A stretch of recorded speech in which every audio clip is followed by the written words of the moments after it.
les aprecio mucho. Ahí voy. Les aprecio mucho. Aurelio Nuño, que fue secretario de Educación Pública en el gobierno anterior. Joaquín, gracias por la invitación. Muy bien. Muy bien. Encantado de estar aquí.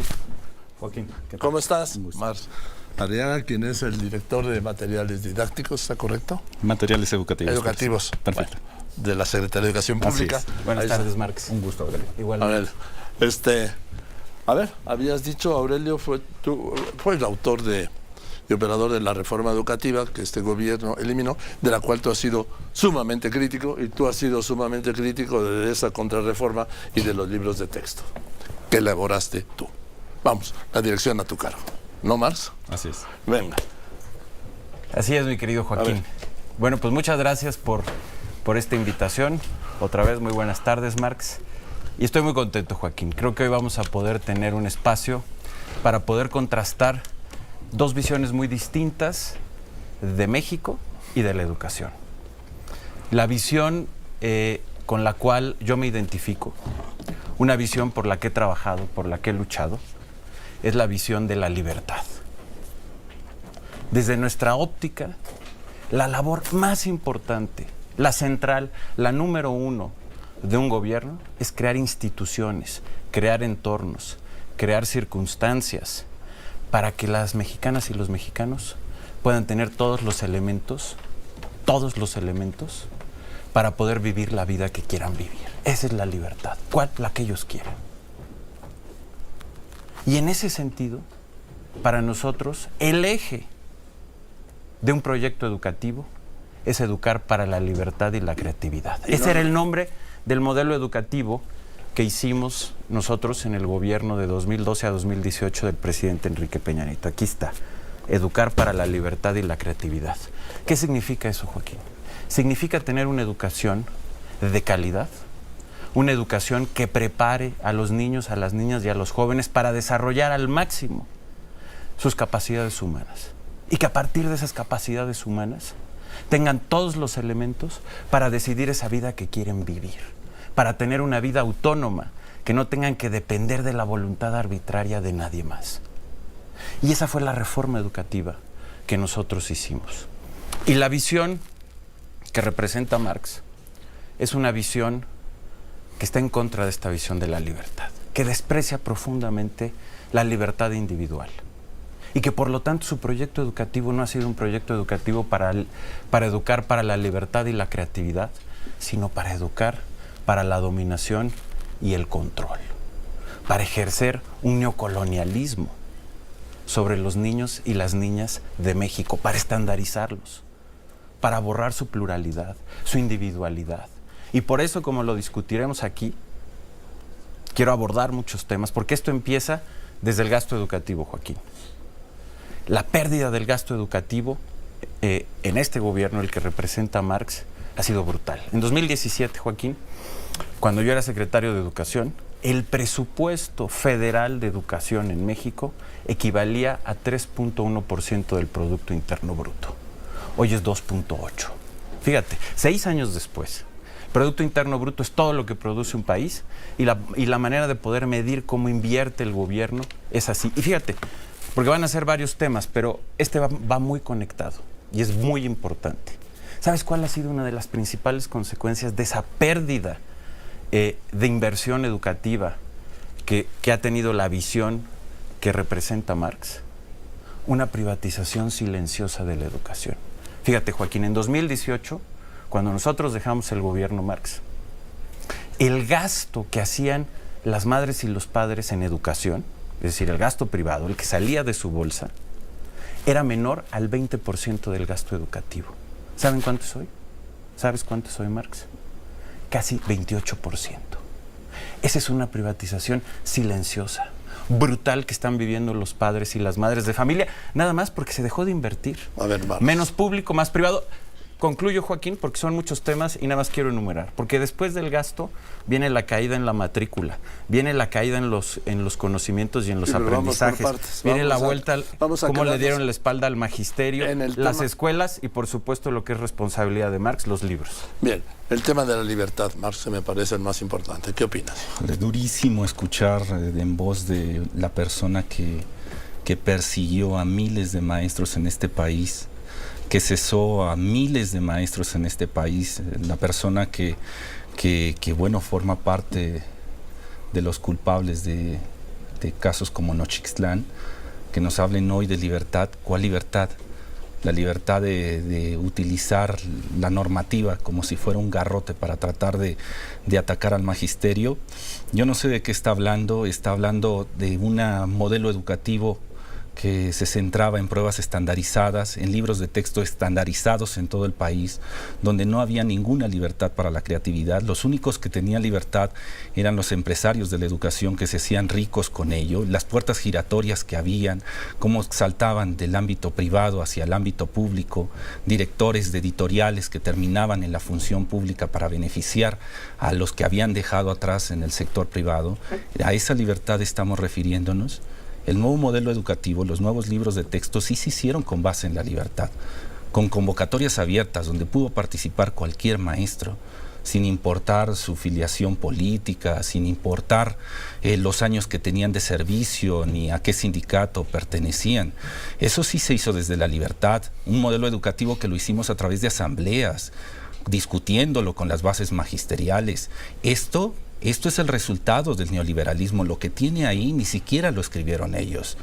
Fueron pautas que dieron organismos internacionales como la OCDE, el FMI, el Banco Mundial, donde fueron a formarse y ahora regresan con todo ese bagaje para tratar de que la población crea que van a buscar la libertad, cuando lo único que buscan es hacer más grandes los bolsillos de algunos empresarios que no se hartan con todo lo que ya han tenido. O sea, ¿qué hicieron con los libros de texto? Ahorita vamos a tocar la cifra de los números, o sea, hablan de mucha inversión en aquellos sexenios, y sí es verdad que había mucho dinero, pero no el dinero para la población, sino el dinero para enriquecer a estos empresarios de la educación que hicieron su agosto, los que imprimían los libros, los que hacían los libros, cómo se triangulaba a través de organismos internacionales, a través del CREFAL, a través de la UNESCO, como a través de ellos, en lugar de que fuera el magisterio frente a grupo que hiciera los materiales educativos, eran a través de organismos internacionales que nos iban marcando las pautas del capital humano que se tenía que formar para la maquila. Hoy sí tenemos un modelo educativo, estos libros de texto que representan la formación de un ciudadano crítico. Se recuperó otra vez la idea de la escuela pública. Hablamos de privatización, tan solo digamos los números que se dieron de los permisos para la apertura de escuelas privadas en aquellos sexenios. ¿Cuántos reboes se autorizaron para aquellas escuelas? Cuando hablan de recuperar la educación pública, ¿a qué se están refiriendo? O sea, sí duele, Joaquín, porque no estábamos bien. O sea, teníamos en las calles al magisterio peleando por sus derechos, y que vengan y que digan que esa reforma fue para la libertad de la población. Vuelvo a decir, ¿cuál libertad? De los más de 4,000 maestros cesados, de los muertos que hubo, del caso Nochixtlán, de los compañeros de Ayotzinapa. ¿Es esa la libertad que se refiere? Aurelio. Mira, Marx nos dice que, por cierto, creo que no hace honor a su nombre. ¿Por qué?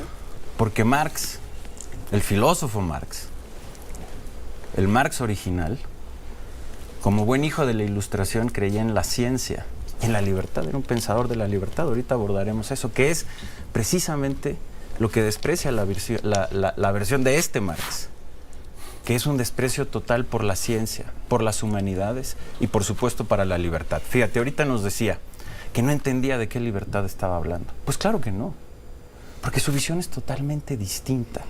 Y, por cierto, viendo el recorrido de lo que ahorita nos decía Joaquín, que nos decías, Marx, otra cosa a la que nos vamos a estar enfrentando permanentemente en este debate es que lo que dicen es exactamente opuesto a lo que han hecho, Joaquín.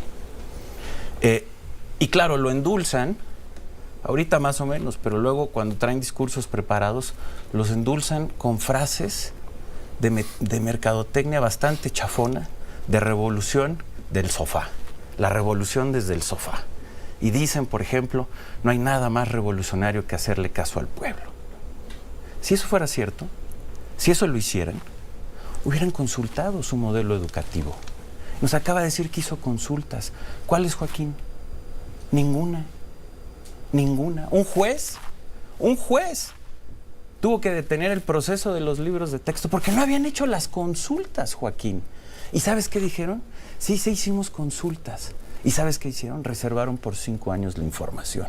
Ese es el tipo de libertad de Marx. Pero déjame regresar, porque él está hablando de cifras. No, todavía no empezaba con Bueno, las pero yo quiero hablar de cifras. Yo me quedé en cifras. Y vamos a ir dando varias cifras a lo largo de este debate.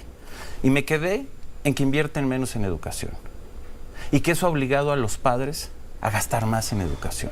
Una privatización silenciosa, enorme, gigantesca. Se gastaba 3.1% del Producto Interno Bruto y 2.7%, y los padres de familia gastan casi 10% más en total en la educación de sus hijos. Pero déjame ir a algo más grave. Hoy, que además es una gran fecha para tener este debate, hoy es el natalicio de José Vasconcelos. José Vasconcelos fue el creador de la Secretaría de Educación Pública que fundó en 1921. Y el gran sueño, la utopía de José Vasconcelos era que existiera una escuela en cada rincón de este país, una escuela y un maestro. Y desde ese entonces, desde 1921, hasta que llegó el proyecto de Marx, cada gobierno aportó algo a la cobertura educativa. Fíjate, en nuestro gobierno, el gobierno del presidente Enrique Peña Nieto, de 2012 a 2018, se logró la cobertura universal de secundaria. Es decir, que había capacidad total para que todos los niños de esa edad pudieran ir a la escuela. Eso ya existía en primaria desde los años 80. En la educación media superior, Joaquín, pasamos de una cobertura de 63% a 85%. 20 puntos más que tuvo una equivalencia a 1.2 millones de jóvenes que se sumaron a la educación media superior, y en la educación superior se sumaron 1 millón. El gobierno que representa a Marx, por primera vez en la historia moderna de México, en lugar de contribuir a las coberturas educativas, expulsó niños y jóvenes de las escuelas. Hoy Marx, hay 1,5 millones menos de estudiantes de los que había en 2018.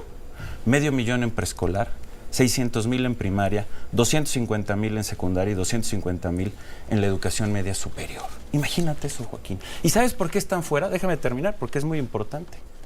Porque van a decir, es que fue la pandemia. No, este problema empezó antes de la pandemia. Cuando ellos quitaron un programa que se llamaba Progresa, ese programa aportaba recursos a las familias para que sus hijos pudieran estar en la escuela. Las familias más marginadas y humildes de este país. En el momento en que quitaron ese programa, desafortunadamente, muchos de esos niños y de esos jóvenes, en lugar de estar en la escuela, tuvieron que ir a trabajar para poder apoyar el gasto familiar. Fíjate qué grave, Joaquín. Y podemos seguir, porque podemos seguir en los aprendizajes. ¿Quieres que siga con las cifras? No, ¿Okay? quiero que en este tema Marx... Sí, duro porque esperaba que fuera un debate con un académico, donde se tuvieran que poner las pruebas por delante, ¿no? Es un académico. Bueno, son que cifras trabajas, de tu propio gobierno, te las mando ahorita, bueno. Te las mando ahorita por Twitter, no te preocupes. Porque mientes en que nosotros ya empezaron no hicimos los otros datos. Sí, los Lo otros que no datos. les gusta... Lo niegan, ¿no? Comparemos cifras. Mira, porque la fuente viene de ustedes mismos, Marx, de su gobierno. A ver, Marx. Las asambleas se hicieron, hubo consulta con todo el magisterio. Ahí es tu primer mentira. Mientes cuando dices... ¿Por qué reservaron la información, Marx? Bueno, entonces aceptas... ¿Por qué reservaron la información? Si esas consultas existieron, ¿por qué reservaron la información? ¿Qué a poco las consultas son de seguridad nacional? Nosotros, cuando construimos este modelo educativo, hicimos consultas. Simuladas. Y la información es abierta. No, hombre, ¿qué simuladas? Puedes ver los maestros, los docentes, los padres de familia, los expertos. ¿No? Los que tenías en la calle. No, fíjate, qué bueno que toca ese tema, Joaquín. Porque te voy a decir algo. Marx, en esta visión contraria a la libertad, representa uno de los intereses más privilegiados, más oscuros y oligárquicos que tiene este país, que es el de los líderes sindicales. Sí, claro. Líderes sindicales, a los que se quedaron cesados. Líderes sindicales, Joaquín, líderes sindicales que controlaban antes de la reforma que nosotros hicimos, y otra vez porque se las regresó Marx, el control de la vida profesional de los docentes. Déjame terminar rápido, Joaquín. Porque era el turno de Marx. Sí, bueno, nada más que me dijo que yo estaba mintiendo, entonces yo tenía que atajar eso porque no estoy mintiendo.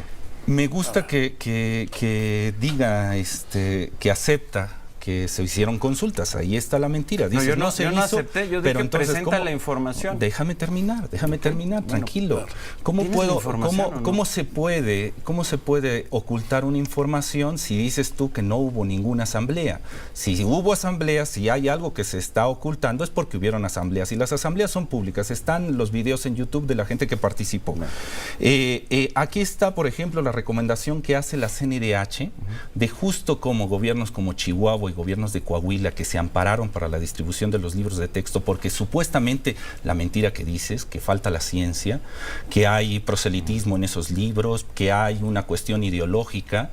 Los tribunales han ido desechando todas esas quejas, todos esos amparos, y la CNDH hace unos días acaba de dar una recomendación donde después de hacer un análisis minucioso de lo que sucedieron en esos meses, da cuenta de que aquello violó los derechos humanos de toda la niñez de esos estados al no repartirse esos libros porque no había motivo para que se privara del reparto de esos materiales. Entonces, eso que dice que los materiales están en contra de la ciencia, eso es toda una mentira. Si ponemos los planes de estudio, los programas, se verían que los contenidos que están marcados en los programas anteriores se mantienen en los actuales. Es decir, no se ha perdido contenidos ni de matemáticas ni de español, como gente como él estuvo diciendo por todos lados. Eso es mentira.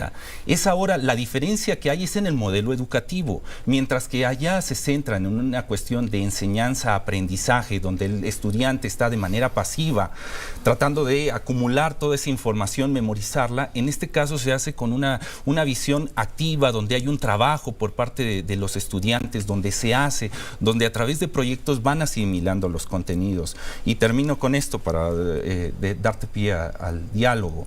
Esto no es el proyecto de Marx Arriaga, esto no es el proyecto de la imposición de lo que debe ser la educación de este país. Si lo piensas de esa manera, no entiendes al magisterio. Por eso no entendías por qué estaban en la calle pidiendo que se viniera bajo esa reforma. O sea, no entiendes que esto se hizo desde las bases magisteriales. Por eso tampoco vas a entender que a 2 meses de que estuvieran los libros de texto, los 64 materiales que hicimos, a 2 meses fue el mismo magisterio el que defendía esos materiales y que le decía a la gobernadora de Chihuahua, repártalos, porque es nuestro derecho tener estos materiales que hicimos nosotros, que lo hicieron maestros frente a grupo. Esto no es la visión de una sola persona, por eso no entiendes al magisterio y por eso el magisterio te trata como te trata. Me encantaría que fueras a Ayotzinapa y les dieras la cara, que fueras a Oaxaca, que fueras a Guerrero, a Veracruz, donde hiciste tanto daño. Ojalá que esa conciencia que está sucia, porque esa reforma atacó al magisterio, lo criminalizó, ojalá que en algún momento, cuando tengas paz en tu espíritu, te acerques al magisterio y lo escuches. Aprenderías mucho de ellos. A ver, bueno, en primer lugar, Joaquín, cuando yo tuve el honor de ser secretario de Educación, recorrí todo el país. Todos los días estaba en una escuela. En primer lugar, escuchando a los niños y a las niñas, a los jóvenes, a los docentes, a las madres de familia, a los padres de familia. Estuve en todos los rincones del país, en un diálogo abierto. Lo vieron los medios de comunicación. Tenía un diálogo abierto con los docentes y con los padres de familia, con los medios de comunicación. Diálogo y discusión abierta. Y así fue también como se construyó el modelo educativo que nosotros hicimos. Ahora, déjame ir por partes, porque esto es muy importante. Porque Marx está aquí, quiero repetir, como representante de estos líderes sindicales que tanto daño han hecho al país. Me dice, ¿tú no sabes qué hacía el magisterio en la calle? Déjame decirte, sí lo sé.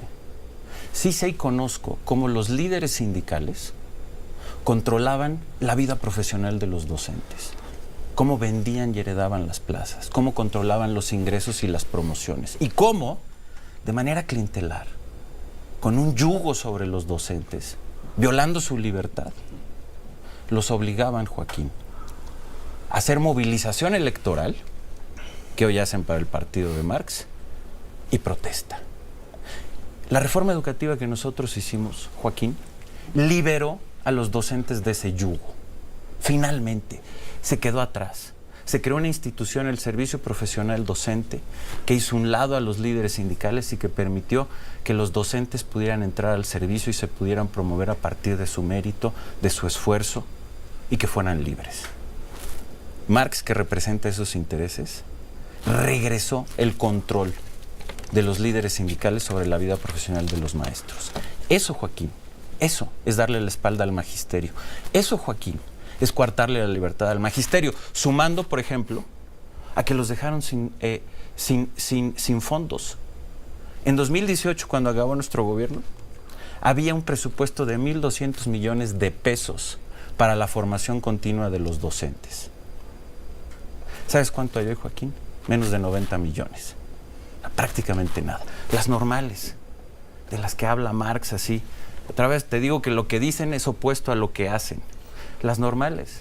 En 2018, cuando acabó nuestro gobierno y empezó el de Marx, había un presupuesto de casi 1.300 millones de pesos para las normales. ¿Sabes cuánto es hoy?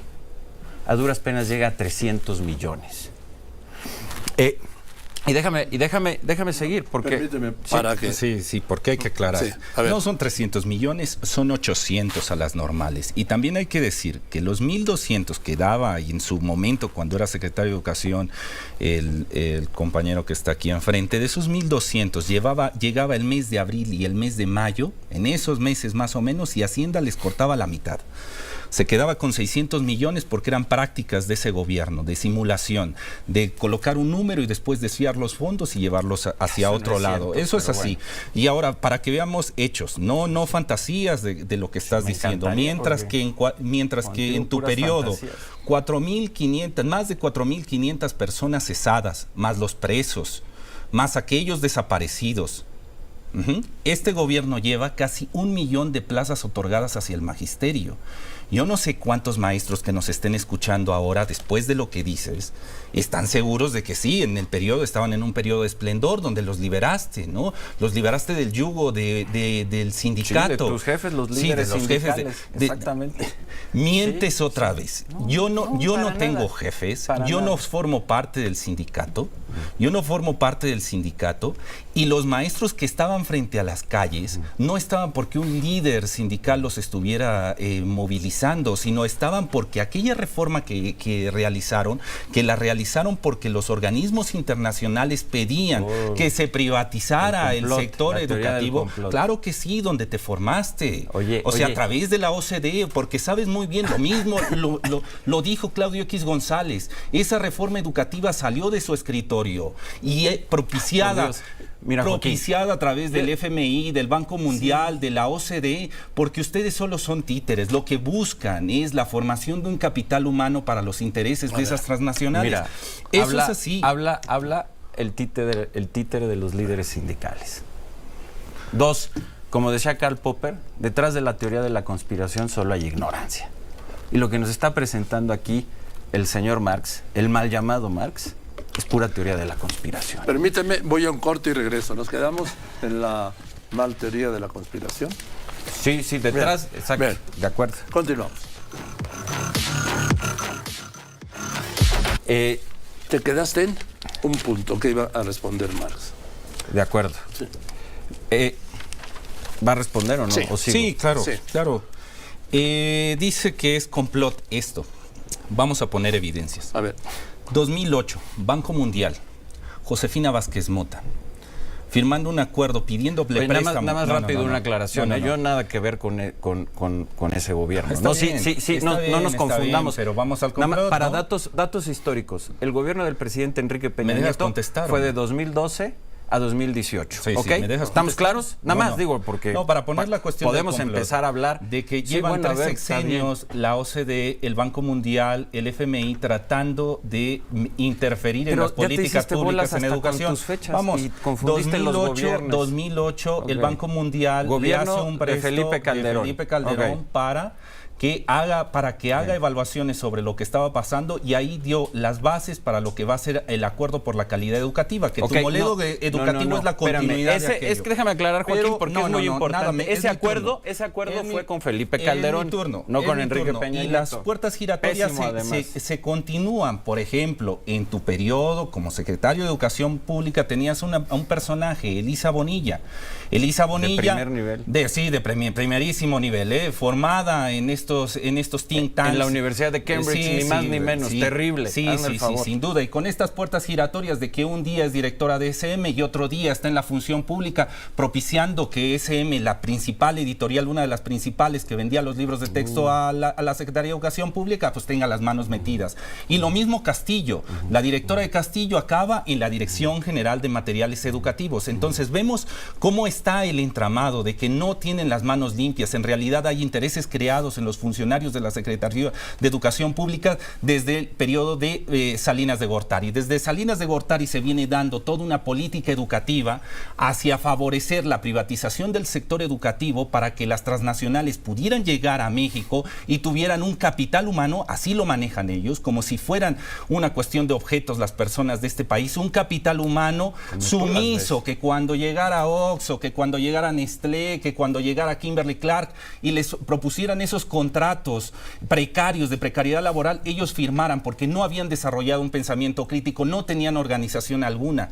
Pero frente a esa situación, frente a ese crimen que querían hacer contra la población, el magisterio se levantó. El magisterio salió a las calles y les dijo no más, y por eso la reforma no pasó, y por eso nadie la defendió cuando la quitaron, y por eso los libros de texto, cuando se hicieron ahora con la población, con el magisterio de las bases, hoy todos los abrazan, y no tenemos a maestros en las calles pidiendo nuevos materiales educativos nueva reforma regresaron educativa. El control a los líderes sindicales. Aquí está su alfil, mira. El alfil del patrimonialismo. No confundas a los líderes sindicales, a los cuales tú respondes, y tampoco los vas a confundir tú, tampoco los vas a confundir, Joaquín, porque saben que eso no es así. Déjame, porque aquí ha dicho varias cosas. El alfil del sindicalismo charro de este país. Ahora, los libros. ¿Qué es lo que es la responsabilidad de este señor? Los libros. Yo les pido una cosa. Sí, señor. Como nos queda 1 minuto y medio, porque si no se han dado cuenta han corrido ya 24 minutos, yo quiero ver qué día pueden, que me des 2 o 3 fechas, para seguir con la segunda parte de este debate. ¿Te parece, Marx? Encantado. ¿Sí? ¿Puedo concluir con los libros, Joaquín? No, porque ¿sabes por qué no? Porque entonces va a haber la contrarrespuesta. No, porque me tocaba a mí. Bueno, a ver, rápido los libros. Él dice que son científicos. Un dato muy rápido. Libro de 4º de primaria, y que eso sucede en el resto de los libros. Hay únicamente, para todo el año, 8 lecciones de matemáticas, cuando antes en nuestros libros había 10 por mes. O sea, lo que hoy van a aprender los niños en todo un año, antes lo aprendían en un mes. El proceso de alfabetización, se regresaron hace 50 años. Perdóname, pero es que nos tenemos que ir. Está bien, nos quedamos en lo mejor. Sí. La enorme irresponsabilidad del mal llamado Marx. Tienes que leer los libros antes, ¿eh? Tienes que leer los libros antes, porque una vez más estás mintiendo. Ya los leí, eso no es así. Bien. Entonces, eso no es así, es una mentira más tuya. Sí, Marx, ¿estás de acuerdo con mi propuesta? Sí. Claro. ¿Sí? ¿Sí o no? Sí. Digo fuerte, para que se oiga. Claro, sargento, cuando usted guste, sargento. No, aquí el sargento soy yo. No, a ver, ¿estamos de acuerdo, Marx, o me dices luego? No, claro que sí. Ah, perfecto. Sí. Queda acordado. Digo, ya sabes. Queda acordado. Nunca le tendremos miedo. ¿Me das 2 o 3 fechas, te parece? Sí, claro que sí. ¿Te parece bien la semana que viene? Sí, estoy. ¿Tú? 2 o 3 fechas. Cuando ustedes me digan. Entonces, me dan 3 fechas y yo lo coordino entre los dos. ¿Les parece? Sí, claro. Será un gusto, Joaquín. Gracias, Marx. Me dio mucho gusto conocerte personalmente. Un gusto, Joaquín. Gracias. Gracias, mi querido Aurelio, Joaquín. Gracias muchas gracias. Igualmente. Y bien. Un gusto igualmente.